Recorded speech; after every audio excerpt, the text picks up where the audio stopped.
नमस्कार साथियों, गरजते बादल चैनल में आपका स्वागत है। आज हम हिंदी साहित्य के इतिहास ग्रंथों के बारे में पढ़ेंगे।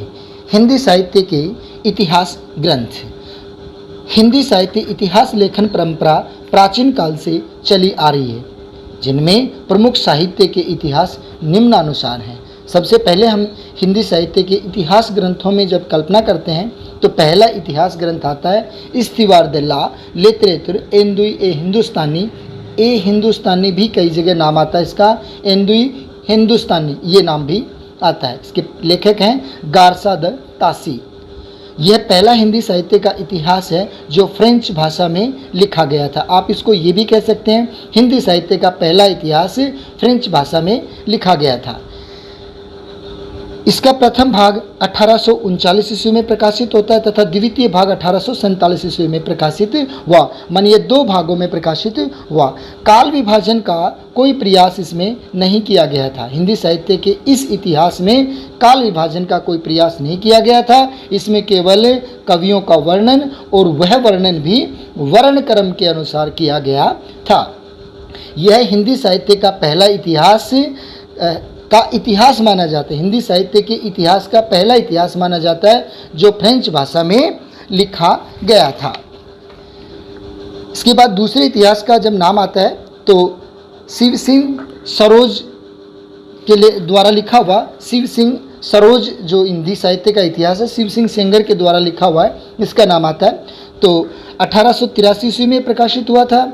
इसमें प्राय सभी कवियों का रचना काल एवं जन्म समय दिया गया है। शिव सिंह सरोज जो हिंदी साहित्य का इतिहास है, शिव सिंह सेंगर के द्वारा लिखा हुआ 1883 ईस्वी में लिखा था, और इसमें प्राय सभी कवियों, हिंदी के प्राय सभी कवियों की रचना काल एवं समय दिया गया है, जन्म समय दिया गया है। और इस हिंदी साहित्य के इतिहास में लगभग 1000 कवियों का जीवन चरित्र, उनकी रचनाओं को संग्रहित किया गया है। इसमें काल विभाजन का कोई प्रयास नहीं किया गया। ये महत्वपूर्ण बात है। शिव सिंह सरोज में कोई भी काल विभाजन का प्रयास नहीं किया गया है। इसमें कवियों के जीवन चरित्र का वर्णन किया गया है तथा इसमें भी वर्ण क्रम पद्धति का ही उपयोग किया गया है, और वर्ण क्रम पद्धति पर ही इस्तिवार द ला लिटरेचर एंदुई ए हिंदुस्तानी गारसा द तासी के द्वारा लिखा हुआ है, उसमें भी यही है। अगला तीसरा हिंदी साहित्य के इतिहास के रूप में जब हम लेंगे तो the modern vernacular literature of Hindustan. The modern vernacular literature of Hindustan Hindi साहित्य के इतिहास लेखन का ये पहला प्रयास है। डॉक्टर जॉर्ज ग्रियर्सन ने 1828 ईस्वी में किया। हिंदी साहित्य के इतिहास लेखन का पहला सही तरीके से इतिहास लेखन की परंपरा का सूत्रपात डॉक्टर जॉर्ज ग्रियर्सन ने किया। साहित्य का यह इतिहास एशियाटिक सोसाइटी ऑफ बंगाल, ये भी ध्यान रखने की बात है कि एशियाटिक सोसाइटी ऑफ बंगाल के तत्वावधान में the modern vernacular literature of Hindustan जो डॉक्टर जॉर्ज ग्रियर्सन के द्वारा लिखा गया है, यह इतिहास छपा था। इस ग्रंथ में साहित्यकारों का जीवन परिचय है। एक तो परिचय है कालक्रम के अनुसार देने वाला, कालक्रम के अनुसार कौन से काल का है, आदिकाल का, भक्ति काल का, रीति काल का है, तो उस तरीके से यहाँ दिया गया है। काल विभाजन का प्रथम प्रयास करने वाला हिंदी साहित्य का यह पहला इतिहास माना जाता है। प्रश्न हमारा यूँ आता है कि प्रथम प्रयास करने वाला हिंदी साहित्य का वह इतिहास कौन सा है जिसमें काल विभाजन का प्रयास किया गया था, या काल विभाजन का पहला प्रयास निम्न में से कौन से हिंदी साहित्य के इतिहासों में किया गया था? तो the modern vernacular literature of Hindustan.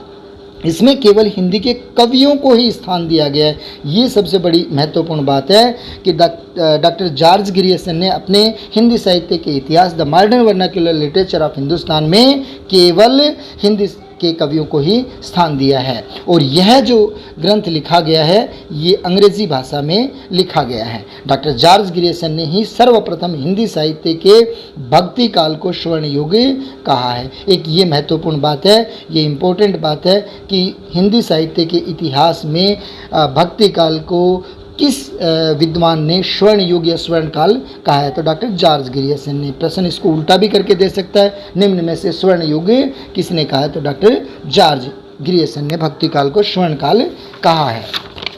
इसके बाद तीसरा हिंदी साहित्य का इतिहास है वह मिश्र बंधु विनोद है। मिश्र बंधुओं के द्वारा लिखा हुआ है, और ये पहले भी चर्चा कर चुके हैं हम कि मिश्र बंधुओं में सुखदेव बिहारी मिश्र, श्याम बिहारी मिश्र और गणेश बिहारी मिश्र, इन तीनों ही विद्वानों के समूह को मिश्र बंधु कहा जाता है। मिश्र बंधु विनोद 4 भागों में छपा था, जिसके पहले 3 खंड 1913 ईस्वी में और चौथा खंड 1914 ईस्वी में प्रकाशित हुआ था। अब देखते हैं इसके लेखक मिश्र बंधु हैं, और मिश्र बंधुओं में आपको बता दिया कि सुखदेव, श्याम और गणेश बिहारी मिश्र तीनों ही इसके लेखक हैं। अब तक का सर्वाधिक वृत्त ग्रंथ लिखा जिसमें लगभग 5000 कवियों का जीवन परिचय दिया गया है। इसमें 5000 कवियों का जीवन परिचय इसमें रखा गया है। मिश्र बंधु विनोद के तथ्य प्राय प्रामाणिक माने जाते हैं। ये एक और महत्वपूर्ण बात है यहाँ कि यहाँ जितने भी तथ्य हैं वो सभी प्रामाणिक हैं। एक विशेष ध्यान देने योग्य बात है कि मिश्र बंधुओं ने अपने हिंदी साहित्य के इतिहास में 5000 कवियों को शामिल किया है, तो शिव सिंह सरोज जो शिव सिंह सेंगर के द्वारा लिखा हुआ उसमें 1000 कवियों का जीवन चरित्र और उनका वर्णन किया गया है। ये प्रमाणिक माना जाता है। मिश्र बंधु विनोद प्रमाणिक माना जाता है। मिश्र बंधु विनोद के तथ्य प्राय प्रमाणिक माने जाते हैं। आचार्य शुक्ल ने के मतानुसार कवियों के परिचयात्मक विवरण मैंने प्राय मिश्र बंधु विनोद से लिए। जो आचार्य रामचंद्र शुक्ल हैं उन्होंने हिंदी साहित्य के जो कवियों का परिचयात्मक वर्णन लिया है वह मिश्र बंधु विनोद से ही लिया है। ये तथ्य वो स्वीकार करते हैं। आगे हिंदी साहित्य का इतिहास रामचंद्र शुक्ल जी के द्वारा लिखा हुआ है। आचार्य रामचंद्र शुक्ल जी के द्वारा लिखा हुआ है। हिंदी साहित्य का इतिहास 1929 ईस्वी में लिखा गया था। ये पुस्तक 1929 ईस्वी में लिखी गई थी। यह पहले यह पुस्तक हिंदी शब्द सागर की भूमिका के रूप में था। तो पहले इस पुस्तक का नाम था हिंदी शब्द सागर की भूमिका, और ये उसमें से कुछ अंश को 1929 ईस्वी में अलग निकाल लिया गया और इसके बाद में इसका नाम हिंदी साहित्य का इतिहास किया गया। यह इतिहास प्रत्यक्षवादी एक विधेयवादी पद्धति पर लिखा गया है, और ये चर्चा हम पहले कर चुके हैं कि विधेयवादी पद्धति, जितनी भी पद्धतियां हम पहले पढ़ चुके हैं। विधेयवादी पद्धति के जनक हैं वो तेन माने जाते हैं। प्रत्यक्षवादी एवं विधेयवादी पद्धति पर हिंदी साहित्य का इतिहास आचार्य रामचंद्र शुक्ल जी ने लिखा। काल विभाजन एवं नामकरण की समस्याओं का लगभग पूर्णतः समाधान आचार्य रामचंद्र शुक्ल ने अपने हिंदी साहित्य के इतिहास में कर दिया। शुक्ल जी का काल विभाजन प्राय सभी स्वीकार करते हैं। हिंदी साहित्य में आज इनका काल विभाजन सभी विद्वान स्वीकार करते हैं। आचार्य रामचंद्र शुक्ल के द्वारा अपने हिंदी साहित्य के इतिहास में जो काल विभाजन और नामकरण किया गया है ये क्या है? तो पहले काल को वीरगाथा काल, भक्ति काल, रीति काल और आधुनिक काल। आधुनिक काल को गद्य काल भी कहा है। तो इस प्रकार से उन्होंने अपना काल विभाजन किया और उसकी समय सीमा विक्रम संमत में दी है। तो 1050 से 1375 तक वीरगाथा काल, 1375 से 1700 तक का भक्ति काल, और 1700 से लेकर के 1900 तक का रीति काल, और 1900 से लेकर के आद्य तक आधुनिक काल के रूप में आचार्य रामचंद्र शुक्ल जी मानते हैं। शुक्ल जी ने हिंदी साहित्य के इतिहास के संबंध में कुछ मान्यताएं रखी हैं, तो उन पर भी चर्चा कर लेते हैं। प्रत्येक देश का साहित्य वहाँ की जनता की चित्तवृत्ति का संचित प्रतिबिंब होता है। जनता की चित्तवृत्तियाँ बदलती रहती हैं। जैसा समय आता है, जैसा वातावरण आता है, उनके अनुसार उनकी चित्तवृत्तियाँ भी बदल जाती हैं। जैसी चित्तवृत्तियाँ होती हैं उनके अनुसार उनका वातावरण भी बदल जाता है। उसी प्रकार साहित्य भी बदल जाता है। जनता की चित्तवृत्ति प्रायः राजनीतिक, सामाजिक, सांप्रदायिक एवं धार्मिक कारणों से बदलती हैं। ये सारे ही तथ्य महत्वपूर्ण, इनमें से कोई भी बातें पूछी जा सकती है। साहित्य इतिहास का अर्थ यह दिखाना है कि चित्तवृत्तियाँ कैसे बदली, किस प्रकार से बदली, और उनके बदलने से साहित्य कैसे बदला।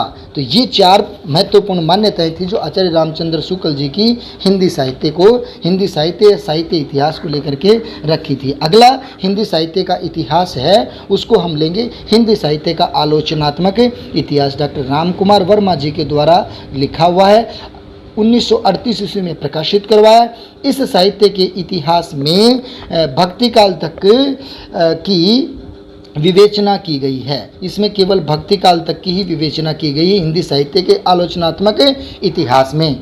अतः यह अधूरा हिंदी साहित्य का इतिहास माना जाता है। वर्मा जी ने आदिकाल को संधि काल एवं चारण काल के रूप में स्वीकार किया। आदिकाल का नाम जो है वो संधि काल एवं चारण काल के रूप में स्वीकार किया। स्वयंभू को आचार्य या यूँ कहें डॉक्टर राम कुमार वर्मा जी ने स्वयंभू को हिंदी साहित्य का पहला कवि स्वीकार किया है? आचार्य स्वयंभू को डॉक्टर राम कुमार वर्मा जी ने पहला कवि स्वीकार किया है।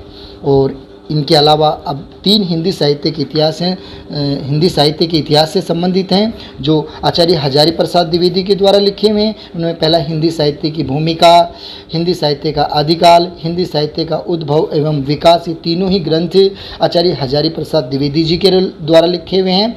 और संपूर्ण हिंदी साहित्य को इन्होंने 4 भागों में बांटा है। ये आप जानते होंगे कि हिंदी साहित्य के इतिहास को 3 युगों में बांटने की कल्पना का आधार किसने दिया था? तो डॉक्टर गणपति चंद्रगुप्त ने 3 युगों में बांटा था। आदिकाल के रूप में प्रारंभिक काल कह दें, दूसरा मध्यकाल और तीसरा आधुनिक काल के रूप में डॉक्टर गणपति चंद्रगुप्त ने बांटा। वीरगाथा काल के स्थान पर आदिकाल का नाम, वीरगाथा काल के स्थान पर आदिकाल नाम हजारी प्रसाद द्विवेदी के द्वारा दिया। वीरगाथा काल नाम है वह आचार्य रामचंद्र शुक्ल जी के द्वारा दिया हुआ है। और हजारी प्रसाद द्विवेदी के द्वारा दिया हुआ आदिकाल नाम सर्वमत से आज मान्य है।